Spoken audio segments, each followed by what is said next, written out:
ESPN2. We are presented by Progressive Insurance. New story has just dropped. ESPN.com. Tim McManus, who covers the Eagles. I'm going to read this for you. It just came out, and it is juicy. Coach Nick Sirianni indicated there was mutual interest between receiver A.J. Brown and the team in continuing his career with the Eagles, but neither he nor general manager Howie Roseman committed to Brown suiting up for them next season. Quote, yeah, my expectation is he wants to be here. And obviously you want good players like that in your building, Sirianni said during a local media session in front of the Combine. As Howie said, it's hard to get good players in this league. AJ's a great player, and AJ is a good teammate, and AJ is a good person. Does he want to be here? Yes. Do I want him to be here? Yes. When asked directly if Brown will be here next season, Sirianni's response was not as straightforward. Quote, will AJ be here next season? I think we're in a spot like I can't guarantee how anything is going to play out into next season. I'm thinking I'm going to be the coach next season, but you can't guarantee anything past tomorrow, he said. We'll stop there for right now. Yeah, What? let's stop down right there. Your thoughts? Well, what? You're not gonna Exactly. That was my reaction. You're putting yourself on the hot seat? We're just reacting to this in real time. We literally just got this. And that is my first reaction. Why are you voluntarily saying, I think I'm going to be the coach next season, but you can't guarantee anything past tomorrow? While he's technically correct, especially in a place like Philadelphia, that organization is constantly in pursuit of being elite. And if it doesn't matter if you won a Super Bowl 2 seasons ago, if they think a change is necessary, they're going to make it. So I understand him being realistic about that fact. But why are you saying that to the media? Why are you voluntarily putting yourself on the hot seat? Yeah, a coach months removed from winning a championship speculating about his job security, that's a new one on me. Yeah, that's surprising. I haven't seen this one, but it just goes to show you that there's a lot of pressure in Philadelphia going into this season. And what happened with offensive line coach Jeff Stoutland and how everything went down with him not wanting to be the run game coordinator because he didn't have the influence in the run game that he expected to under new offensive coordinator Kevin Patullo, the tension that existed between Patullo and some of the key players on the offensive side of the ball, not getting the best out of A.J. Brown, not getting the best out of Saquon Barkley, not getting the best out of Jalen Hurts. I think Nick Sirianni is in a position where he feels all of that. And going into 2026, Howie Roseman has put together a championship caliber roster. If Nick Sirianni can't deliver on that more so than what he did this year in terms of being one and done in a home playoff game, then all of a sudden now the door is ajar for the Philadelphia Eagles to pivot and go in a different direction when it comes to head coach. More from this story from Tim McManus. ESPN.com covers the Eagles. Brown, though, called Philadelphia home and said he was fortunate to be one of the leaders on the Eagles offense during an appearance on Micah Parsons' podcast during the Super Bowl week, adding that he was excited about some of the coaching staff changes. He also separately did go on with Julian Edelman and Rob Gronkowski on their podcast. And I think that was a very conscious decision by him because everyone knows, and if you don't, I'll remind you, he grew up a big Patriots fan. He loves the Patriots. He loved the Patriots. He played for Vrabel in Tennessee. It's like, hey, if I'm going to do appearances, let the Eagles know that's there for me. He also, Julian Edelman, at the open of the podcast said, we're all Patriots here. And A.J. Brown kind of laughed and winked and then was like, no, I'm trolling. But he fed into it a little bit. That got a lot of people talking after he was on the Dudes on Dudes podcast. Yeah, and one thing about A.J. Brown, no dummy. You may not like what he says or how he goes about it, but he's very, very shrewd in the way he's going about it. He's not going on a random, ex-Chargers podcast, although that would be an interesting fit also. But he's very conscious of where does everyone think he would go if he got traded? Or where would I maybe like to go? Yeah, does Thurman Thomas have a podcast? Because maybe you're going to go on that one too. A Bills, is he going to make the rounds that way? So if Nick Sirianni can't guarantee that A.J. Brown is back with the Eagles, I ask both of you, will A.J. Brown be back with the Eagles next year? No. I don't think he'll be back with the Eagles. I don't know how Nick Sirianni can assert himself as the guy, and I don't know how they can show confidence in the direction that they're going in with A.J. Brown continuing to question his role and question whether or not the powers that be are using all of the key players to the best of their abilities.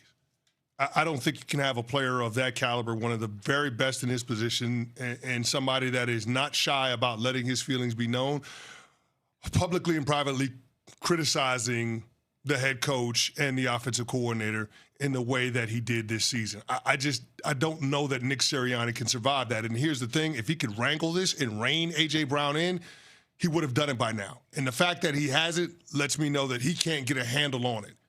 And if you can't get a handle on it, then you have to move on from the player. It's as simple as that for me. I think he'll be there, but I think this is shrewd by Howie Roseman and Nick Sirianni. I don't know if it's true for Nick Sirianni to say he might not be there, but I think that this approach is smart because you know that there's tension there. And don't you want to listen to all of the offers that could be out there for him before you decide whether or not you want to bring him back? They know the lay of the land. They know what the tension is. They know whether or not everyone in that locker room can coexist with one another. And if A.J. Brown can ultimately be happy there and not say the things that he said publicly and cause the drama and the headlines. But somebody like A.J. Brown just doesn't grow on a tree. And Howie Roseman knows that you need to get a certain amount of return if you're going to move on from a player like that. So this is an interesting approach as far as I'm concerned, because they're saying, we know how talented he is. We want him to be here, but we can't guarantee anything. They've left the door open for other teams to come to them with an offer. And then he's not a free agent. And they can ultimately decide. And by saying how good he is and reiterating how talented he is, you're telling them it's going to take a lot for us to let go of him. And ultimately, I think he stays because the Eagles would have to absorb that dead cap hit. It's over $40 million if they deal him prior to June. Yeah, but let me say this, Smalls, and I hear you on the finances of it. There's always a way to make it work if you want to move on from a player or if you want to keep a player, resign a player, so on and so forth. I mean, the salary cap, to me, it's a thing, but it's not really real in terms of what the actual numbers say. I will contend that Nick Sirianni, and I'll bring this back to real life, he is coaching for his job in 2026. When you're up against it, when you're backed into a corner, do you want somebody that has publicly criticized the offense and how he's being utilized as the person that you need to get you out of that corner? Do you want to entrust a guy that has publicly said that he doesn't trust that the coaching staff is putting him in the best situations to be successful? I mean, think about it. If you were doing a job and you had to do it at a high level, otherwise you would get fired, do you want somebody that has publicly said they can't trust you? It's the greatest point anybody's made about this. Probably not. Yeah, this is. If you're Nick Sirianni, why would you want to have A.J. Brown on this team if at every turn you have to worry about this guy going on a Twitch stream or going on social media or saying something that is critical of how you're operating the team and putting it out there in the public sphere? You wouldn't want to do that. You don't want people that are supposed to be helping you to do the job second-guessing your leadership. It's exactly right. It's a great point you just made. And I do think that I'm going to go back to one of the great films ever, Bad Boys. We ride together. We die together. And that's the whole point.